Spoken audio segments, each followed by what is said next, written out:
Here at the ranch today where the buggy's getting some new carburetors. This is not a carb rebuild, this is a swap out. I got here a little late to the game today, so I'm catching up. It's I guess they're Webers, a Spanish Weber knockoff or a Spanish Weber. What do they make of Webers in Spain now? Those are red lines. Red lines? Yeah, which they're pretty decent. But they use the Weber logo on them? Yeah, they're still Webers. So they are Webers? Yeah. They're just okay, whatever. We get this running. We're gonna get the balancer on there, the vacuum balancer, to get these carbs balanced up, and then we'll throw the MT665 on there, come full circle, and tune up the buggy. Maybe we'll take it out for a spin today. Who knows? There's a big car show coming up. There is a big car show. My uncle's. Cool. See, what is this? What's the word? I'm speechless. Some ding dong thought I was cool to write in dirt. Now, you don't never do that. Why don't you ever write in dirt? Because it leaves scratches in the clear coat. I'll tell you what, though, I'm humbled. I'm truly humbled by this. I didn't write that. Who wrote that? I don't know.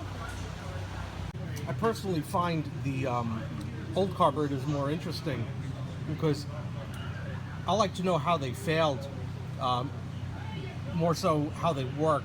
You know, I know how they work, but when there's a problem with the way a motor is operating, I like to get these on the bench and see how they're flowing and see what they're not doing with regard to what they're supposed to be doing, so that, you know, I can compare this against a working carb and see what's not going on. This is what interests me with carburetors.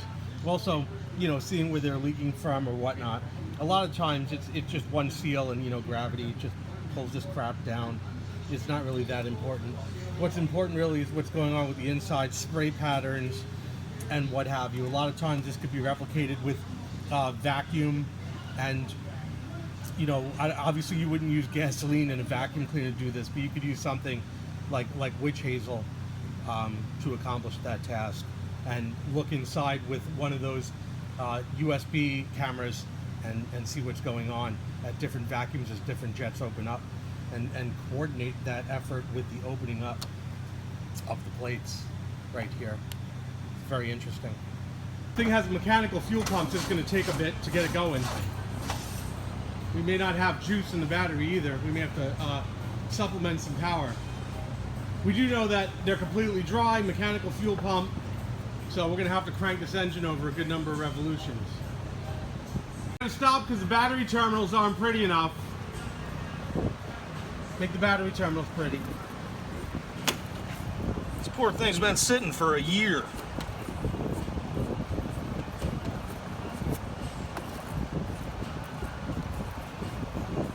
Unbelievable. The grand moment.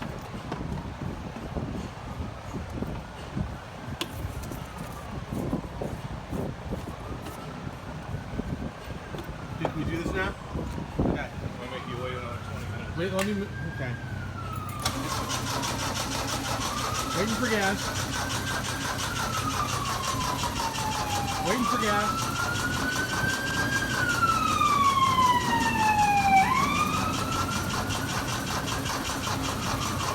Waiting for gas.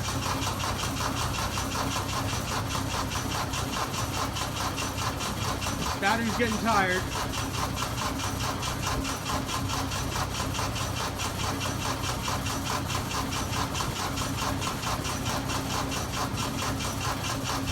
Let the starter cool down. Do spark light. I forgot to plug the coil back in. Plug your coil back in. Durk-a-dur! Durk-a-durk. Now let's try it. Now I'm going to stand away because probably fireball shooting out of this. There you go. That helps a little bit, doesn't it?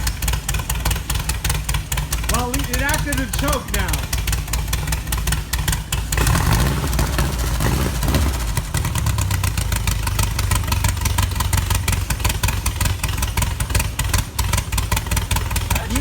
We need that temperature before we can balance it, so we need to get to some semblance of working order.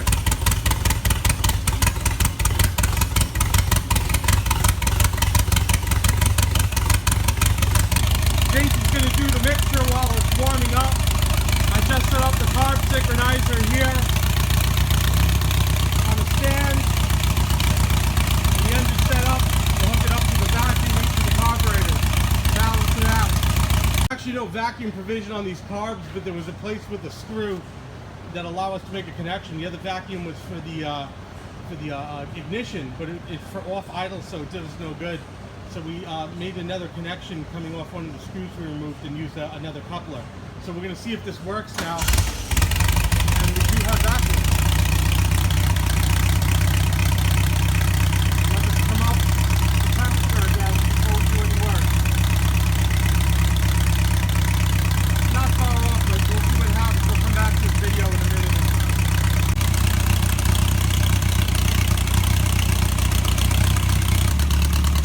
Oh, you just passed it. You just passed it. Synchronization's looking real nice. Getting it dialed in. I can't do anything while I'm taking these blues. I just kind of stop it. Most people hope for that. Yeah. Sounds good. Smells good. It looks good.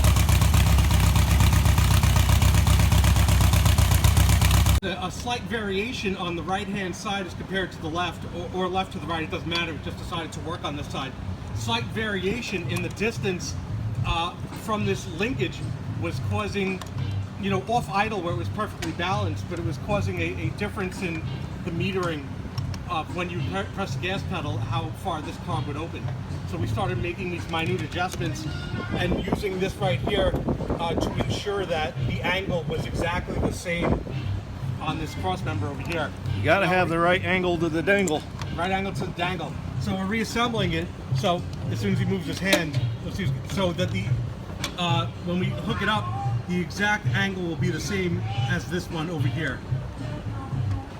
This took longer than we thought to fix. How's the throttle gap?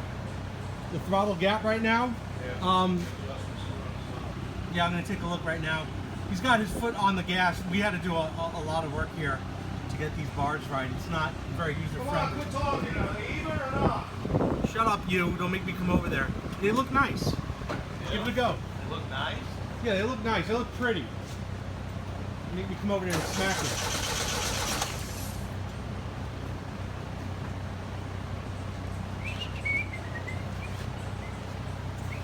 The worst part of all this is there's no way to get under this fiberglass body here, which makes doing these adjustments tedious.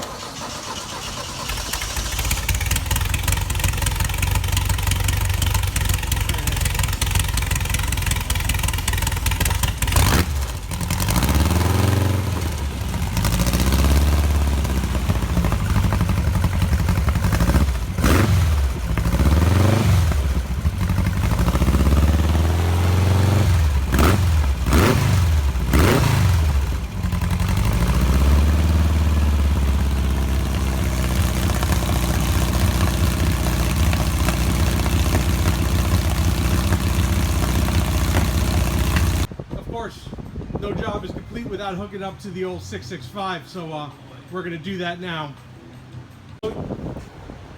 I'll admit that this is always my favorite part of the testing. I have a personal stake in this, but You have your heart. I think I know how to use this machine somehow.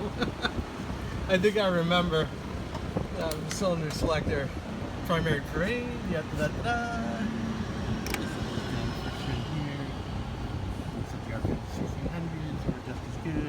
Not going to use the meter.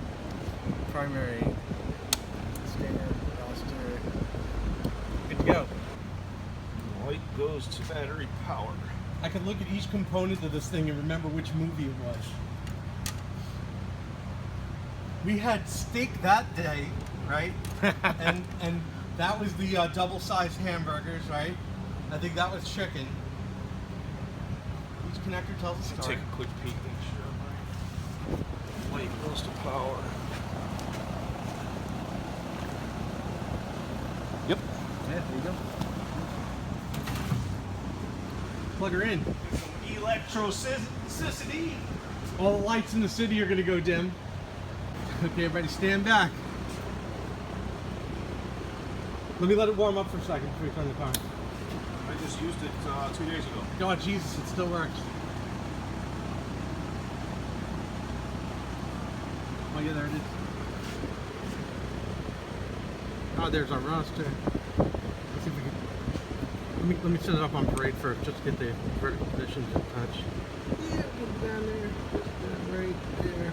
I see that my tripler's still working. Yeah. How do you like them apples, huh? We'll start it up at 0. I wish you could make it not flash so fast. There's nothing I can do about that. Can't you turn up the flasher? The flasher. Yeah, let me use the flasher meter. Okay, and then we'll set it back to parade. Oh, there we go. It's right out.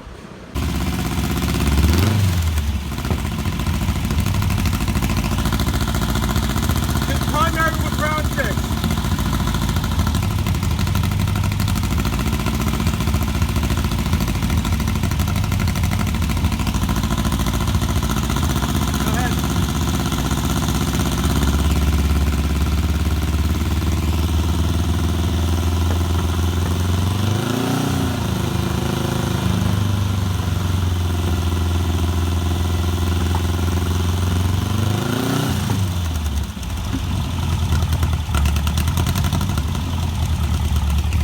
Secondary?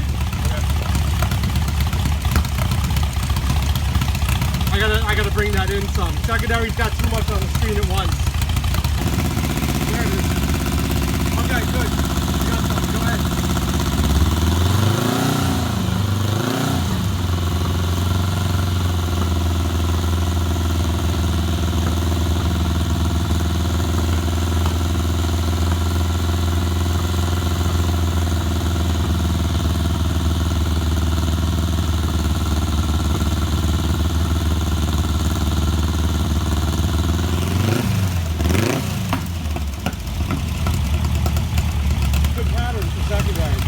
No doubt, no problems in the ignition. The T665, Yeah, are you happy? T665, yeah.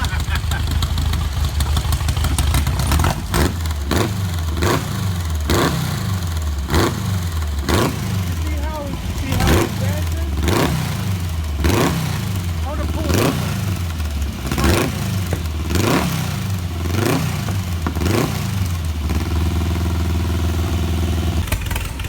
Everything's ready to go. Time for a test drive. Be the first time. Be the first time we deploy this thing in a year. Let's see what happens.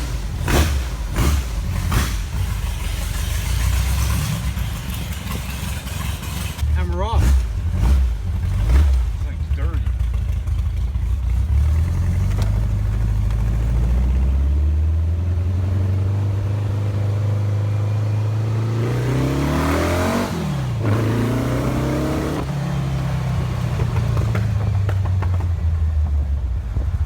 Got some kick to it.